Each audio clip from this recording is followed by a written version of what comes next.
Okay, hello everybody. I think, can everybody hear me? Or I see faces looking, so that's good. Kind of new here to the whole voice thing. Um, so let's get started. My name is Paco van Beckhoven. I'm a full stack developer working for OpenValue, and I'm currently on assignment at the Dutch flower auction or Royal Flora Holland. You can reach me on Twitter, and if you have any questions. So this talk is about serverless voice-controlled fan, and the idea started last year when we were at Hackathon with my organized by my employer, and which was nice because then you finally have some chance to learn the things that you normally don't take the time for. For me, I had 3 days, so 3 goals. One of the goals was to learn about serverless, which is also part of the title, because it was kind of hot, it still is. So I wanted to learn more about that. I wanted to learn things about the Raspberry Pi, because I always played with it. I mean, small question here: who owns here a Raspberry Pi? And who actually used the wires and turn some lights on? Okay, so that's already a lot less. Who installed it as a media center? Ah, see, that's the classic one. And the third day was for me a Google Assistant. I wanted to do some cool stuff with that. This is the Home Mini, and I thought it was cool to add some custom commands for it. So these all together, combined with the hot weather in France, we came up with the following problem to fix, which is you wake up in the middle of the night and you're sweating because it's very hot. And then you try to reach for the fan or the remote, but it's just out of reach.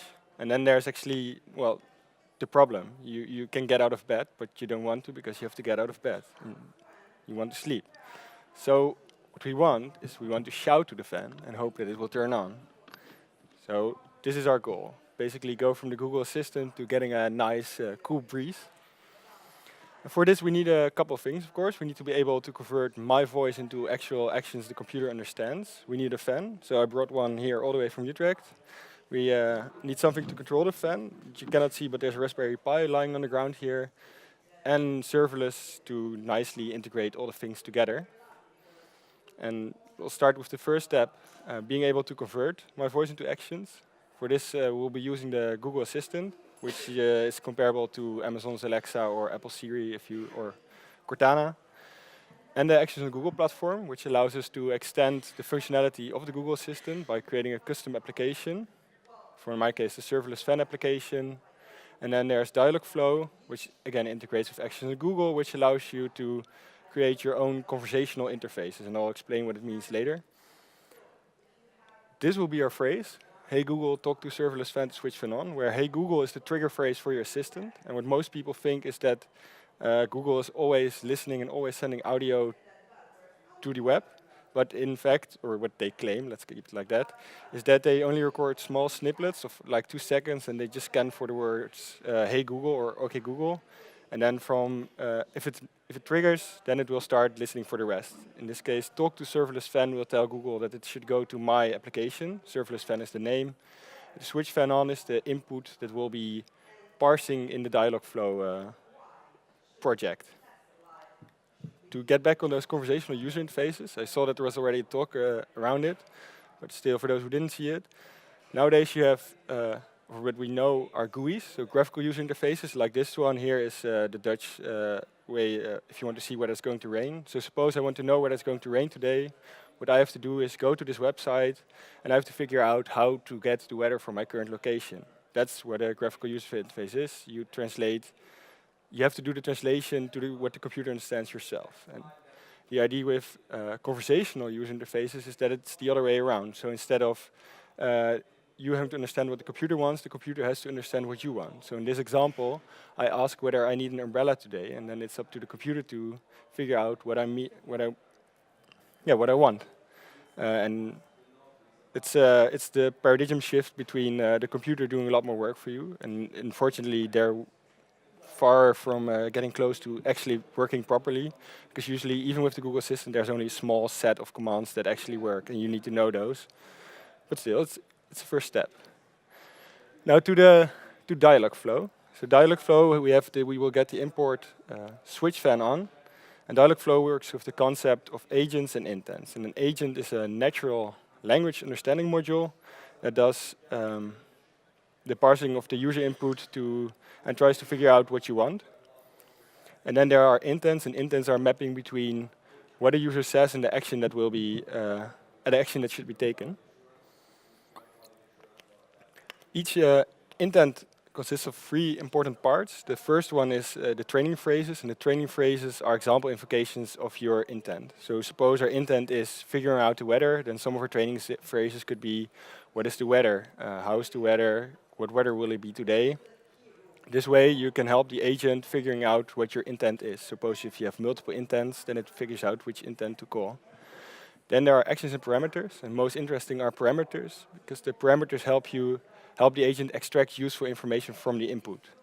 Another example is changing the color of the lights here in the ceiling to red, or to a certain color. Then what you want to extract from this command, so say turn lights red, you need to extract the color from it.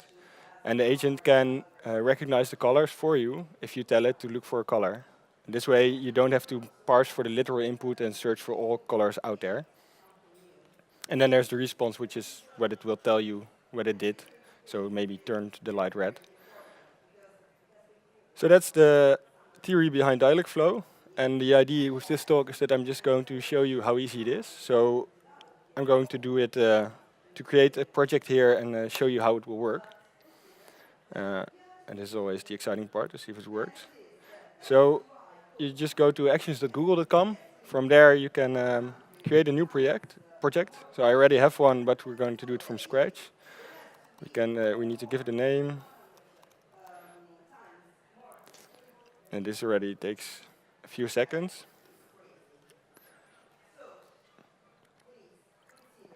At least the internet is working. And once this is created, you get an interface which can choose the type of project you'll have. For us, I already know that it's all the way at the bottom. We're going to make a custom conversational experience. So we click it. And then the first step it will ask you is to decide how your action is evoked. So in my example, I said talk to serverless fan, and then serverless fan is the name of my project or the display name. So here I would say Codemotion fan. And then if I would save this, let's see if it would accept it. Okay, it's already reserved, but it's, well, let's add a few words to it. Last time this worked. Okay, that's cool. And then we need to add an action. And the actions, these are the intents that we're going to implement. So in our case, our intent will be switching the fan on or off. And we're building a custom intent. You already have built-in intents available, which can be very interesting to play with, because it helps you kind of see what there already is available out there. So how do they link up the intents together? Which parameters do they use? How do they extract it? How do they do the fulfillment?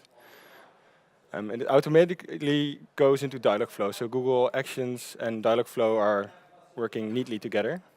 And once created, I think this is readable, I hope. You get 2 intents for free, which are the welcome intent and the fallback intent. The welcome intent is triggered automatically as soon as you go into your application. So when I said talk to serverless fan, it will open my application, and from there on I have control over what the Google Assistant is saying. And then there's the fallback intent, which is triggered as soon as the agent doesn't know what you're saying. So to give an example, some of these are familiar, the training phrases. Well, for the fallback intent, you don't have any training phrases, except if you have negative examples. And then there's a set of responses. And what you'll notice here is that you already have a list of a lot of responses all saying the same thing. And the idea behind this is to make your conversational interface sound more human, because it's always saying the same thing. And it's like you're talking to a robot, and the idea is that we're trying to fake it being a human. So that's cool. We have 2 intents for free. Now let's create our own intent. And our intent's name would be switch fan. We'll need this name later for fulfillment. And we're going to add some training phrases. So the most typical examples would be turn fan on, switch fan off, activate cooling sequence, maybe disable cooler, enable or start cooling. I think we have a lot of examples now of what we want, and now let's hope it will match. So if I would save this, the nice thing about Dialogflow is that on the right side you already have Now you can see it here. And a test interface. So if I would say hello, it would trigger the default welcome intent. If it would say something that it doesn't understand, like banana, you can see here that it triggers the default fallback intent and what the response was. And now if it would say turn fan on, you can see that it found my switch fan intent. So that's nice, but we don't have any responses yet, and we haven't extracted any useful information from it. So the next step is adding parameters. As mentioned before, parameters, you define these so that the agent for you can already extract the useful information. We want to extract sort of a toggle, whether it should be on or off. And you do this by typing it using an entity. And by default, you already get a lot of entities for free by the system, so this is nice. For example, the color I previously mentioned is already in there. There are also other options like, for example, currencies. If you want to transfer money, then it will extract for you the currency and the amount. And there are plenty out there, except for on or off. So we have to create a custom entity for this. So I'll delete this one. And what we can do is create our own entity, which will be toggle. And it has an on. The main value we're looking for is on or off, but we can also add synonyms like enable, start, and activate, the ones we also use in our examples. And the same for off, will be off, disable, stop, and deactivate. And then we can save it. And now the agent would be able to extract this useful information for us. So we go to intents, switch fan. And now if we would go to the parameters, here I can add my toggle parameter of type toggle. And the value is the name that you can use later for responses. So we'll just add that as well. And then the last one, because it's a required parameter, you can also add prompts. So if the user only said switch fan without on or off, you can make it ask for whether you want to turn it on or off. So in this case, we would ask turn it on or off. And you can add, of course, more variants here to make it more human. So we could close this. If we save it, then what we hope is that once invoked, it would now extract the parameter for us. So let's see, turn fan on. And it didn't find it. And that's, of course, kind of the intention. But at least you already see here that it now is trying to still ask for you whether you want to turn it on or off. So if we would say on, then you can see now that there's a parameter here with a value on. The reason it didn't it couldn't find the on or off is because you have to annotate the training phrases. This is something that I only figured out later. So this is kind of a neat feature. You just highlight the text, and then you can just select, okay, this is the toggle we're looking for. Disable, start. And also if you would add new words like turn the fan on, it now would automatically annotate them already for you. So usually you would create your entity and your parameters before the training phrases. Now saving this, you could see that turn, well, there's typo. So switch fan on without a typo, it directly understands now that it should extract should extract on from it. Then we can add responses, so what the agent will tell to the user once finished. So a simple response could be toggle, so now I can directly reference to the value it took.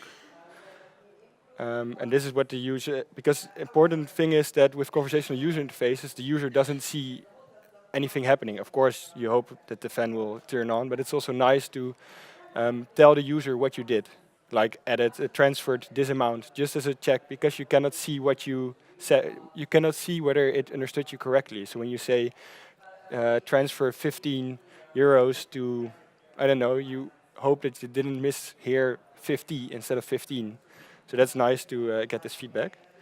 Let's see if this worked. Yes, so now the default response is turning fan on, and the same would go for disable cooler. It understands turning fan off. So already quite a few steps into defining our first intent. And of course, the next thing is we want to actually start turning the fan on or off, and maybe provide more dynamic responses, especially if you want to do things like fetching weather info. You need to go to another service to fetch the actual weather info. So what you can do by that is you can do that by activating the fulfillment, and you can define a webhook call in which the fulfillment will take place. So unfortunately, that takes quite a little time. Okay. What you also see, by the way, these pop-ups here, the agent training started and stopped or finished, is that it's trying to help you improve the agent. So you have these training phrases defined and it will automatically create more training phrases or infer more so that it becomes smarter and smarter. So when I go to fulfillment here, I also have to enable it. And this already will deploy a function, and I'll get back to this later because this takes quite some time, so now I can go back to my presentation. Yes, there we are. So we have achieved the first part. We can shout to the fan, and the fan will at least, the Google Assistant will do something. And now we go into the serverless part. So we have this function as a service, and that is what we call serverless. But what is serverless? There are actually two types of serverless. The essence behind serverless is at least being able to run code without having to manage servers or operating systems, all of the hassle, physical machines or virtual machines. So the first type that was actually there first, what most people I think have forgotten, is the backend as a service. We have Accelerator, for example, or Firebase. I think Amazon actually also has this suite. But the idea behind backend as a service, it was mostly used in the mobile market and in the web application, is that you would only have to focus on building the front end, and then there would be a platform in the back that provides you with all kinds of services like push notification, user authentication, storage, hosting. So all the things you would have to do is only write your client-side application, and then all the rest at the back was taken care of for you. And this would save you, the developers, a lot of time because they only have to do the front end, and they're kind of don't have to worry about those things. Then, of course, later we got functions as a service, and what you see here is the Greek symbol for Lambda, or the Greek symbol called Lambda. And in computer science, we use this for anonymous functions. And of course, Amazon was the first one to neatly grab this name and use it to name their product. But later we got more, but first take back. So functions as a service is purely computational. It's as if you're taking an anonymous function and put it in the cloud, you host it, and then it can be triggered based on certain types of events. So if you're using Amazon, you can trigger it based on uploads to the S3 bucket or changes in your infrastructure, whether certain CloudWatch metric has gone to a certain alert, and you can run a Lambda function to maybe act upon that. It really depends on the environment you're in. So for Firebase, you could, if you have a real-time database, as soon as an order status has been updated, you can trigger your Lambda to do some post-processing or hook it up to an event bus. But then after Amazon, we had Firebase functions. Then there's also nearly the same. We have Google Cloud Functions. And now the other ones are Azure Functions. They come later, and I'm not sure anybody here has an idea which this one is? No hands? I also didn't know it actually. This is IBM's collaboration, and it's called OpenWhisk. And actually, there are even a lot more out there, so that's nice. All the big infrastructure guys are picking it up and helping you get started with these functions. And now back to our Dialogflow project, switching the fan on. We actually had two options. I quickly clicked on inline editor and deploy, but there was also the option to define a webhook. For me, that's rather inconvenient. Well, the advantage would be that I could directly communicate from Dialogflow to my Raspberry Pi if I would run a web server on it. The disadvantage there is that I would have to run a web server on my Raspberry Pi and make it available on the internet. And if you go to a conference, for example, the Wi-Fi here, you don't know the Wi-Fi here, maybe there's firewalls in between that you cannot get out. So the other option is to use a cloud function. So it actually already provides you with an editor in which you can do some processing yourself, create dynamic responses. So that's the next part we're going to cover. And let's see. Yes. So what you see here is a lot of code, and I'm quickly going to cheat and make it a bit smaller. This is nearly the same thing. Is it still readable? I think it is. You define a couple of dependencies. One is for Firebase to tell it that you're using this, that you're exporting this HTTP callback. So that's actually the top part. And then the other one you're importing is a webhook client from Dialogflow, the Dialogflow fulfillment. And this webhook client is a wrapper around the request and response. And what it does is actually kind of lets you talk to the agent. So you can extract from the request, it will already help you extract parameters, and it will also help you add responses back to the agent. So you don't have to talk JSON to it. You can just call functions on it. That's convenient. And you can define one fulfillment function per agent. So if you have multiple intents, then you maybe want different functions being invoked. You can do that through an intent map. In our case, and I'm going to cheat again. We have one intent, which is switch fan. And the switch fan intent has a function that will be triggered, switch fan. It will extract the toggle parameter, and then it will log the action. In the meantime, we'll already deploy it. If the toggle is, if it's turned on, then it will say keeping your head cool. If it's turned off, it will say stop cooling. In the meantime, in the back, so why the first time it took quite some time, the deploying is because it's setting up the whole Firebase project, and it's also deploying the function for the first time. And that actually, unfortunately, takes quite some time.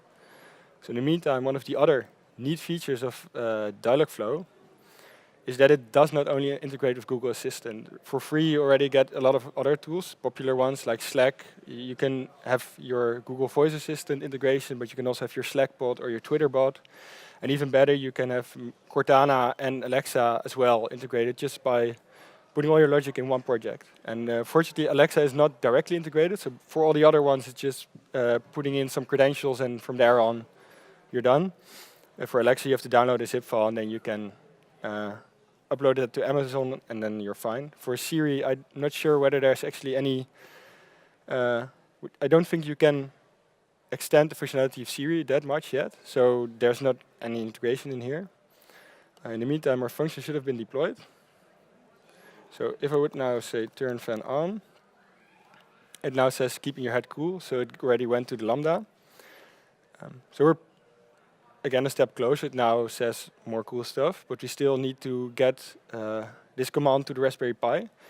For this, we'll be using the real-time database of Firebase to make sure that we don't have to go to the Pi, but the Pi will go to the cloud and actually fetch for it. So with the Firebase database, you can change state to a certain object, and this state change is then propagated to all listening clients. So in my case, the Raspberry Pi will stream for state changes on a fan object, and as soon as the state is changed, I have a callback on my Pi, and I can continue over there. So for this, and then I'm going to quickly copy this one again. So the first thing I do is I updated the package JSON and upgraded the dependencies. There were some other dependencies, unfortunately, in there, so they don't update them automatically for you.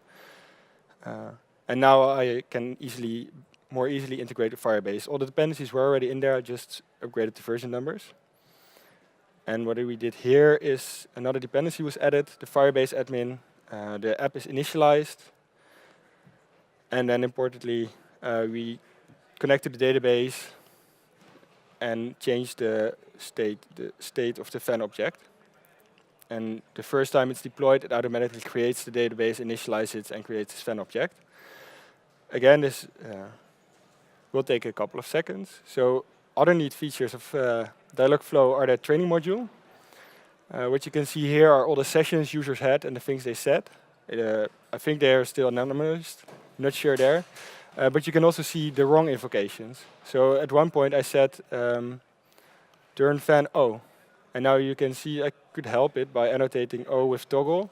And now it would add a new value to the toggle parameter with O.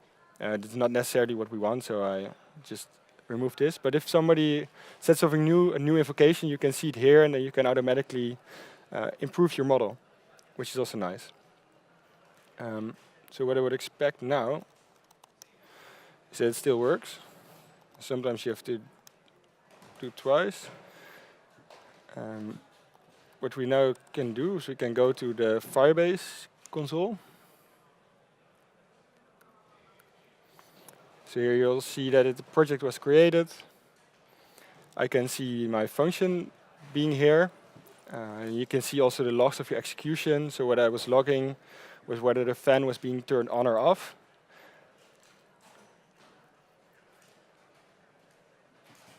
Yes, there it is. So switching fan off, switching fan on. You can see deployments and some warnings about not being configured. The nice thing, by the way, is that all of this is in free tier. I don't pay for anything, and I can create as much projects as I want. These lambdas are also really cheap, and the free tier, you really have to already try hard to run out of this free tier. So that's pretty nice. It's also not only Firebase, which has this free tier. With Amazon, you can also go pretty wild.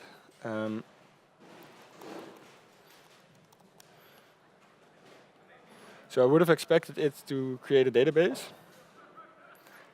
Sometimes this takes, yeah, there it is. There it isn't. Oh, too bad. What it should have done is create a database, so I may have made a typo or forgot to deploy or was too quick. But that's okay for now, we'll just continue. Yes. So we're already within a function where we have control and create dynamic responses. Now we need to go to the Pi. We were also able, so we were able to write to the real-time database, and now we need to create a client that streams from this database. I have a Raspberry Pi 0 lying here, so this already has Wi-Fi integration in there. And conveniently for me, I created a hotspot on my phone where it's now connected to, because there's no screen attached to it. And if you would go to new places every time, you would have to type in the Wi-Fi password, which means you have to put in a mouse, and actually quite a lot of hassle. It just runs a basic operating system. I think it's called Noobs even, which is the one you can download on the Raspberry Pi site as well. And then it runs Node. So here's a Node script again. So my Firebase function was in Node, or there you can also use other language if you would like. I didn't. Here you see the similar dependencies again. So there's a Firebase dependency, and what's now extra is that the initialize app command also takes credential and database URL. Previously I was in this nice Google environment where everything was taken care of for me. Now I have to provide it, but it's okay. So you can upload a file to it and then you're fine. And then you just have to add a callback to the fan object. So if any state changes in the fan object, this function is called, it will log a message. And then we're very close to actually being able to turn the fan on and off. So like I said, I have a Raspberry Pi lying down here, and these Pis have pins. And each these pins are general purpose input-output pins. And these can be used for either outputting voltage, I think it's 3.3 volts, or you can read from sensors. So if you attach sensors to each, like a voice sensor, sound sensor, or a light sensor, then you can read the voltage, and based on the voltage you read, you can determine how much light there is on there. So this is cool. There are some other things, there are 5-volt ports, and there's a ground for completing circuits. You'll need those again if you're attaching a LED light to it. But the Raspberry Pi does not output 230 volts, which I need for my fan, so we'll be using a relay instead. And a relay is like you cut the wire of your fan and you put a button in between, except that the button is electrically operated. And this happens is because it's a small component, and there's a small spring that's keeping the connection open. And as soon as there's some current on the magnet, the twirly thing there is a magnet, it closes the circuit, and you can activate and deactivate this magnet with just 3 volts. It might not be the very correct explanation, but this is in theory how I believe it works. And controlling these components is again pretty simple. So like I mentioned, you have these RPIO pins. The Raspberry Pi can run a lot of languages, and for each of those languages, and I haven't checked this statement, but you will find a library that will help you with these RPIO connections. And they all have similar interfaces. You either open or set up a pin connection. So in this case, I used pin 40, which is a GPIO port pin. I use it as an output, so you can also use this input if you're using a sensor.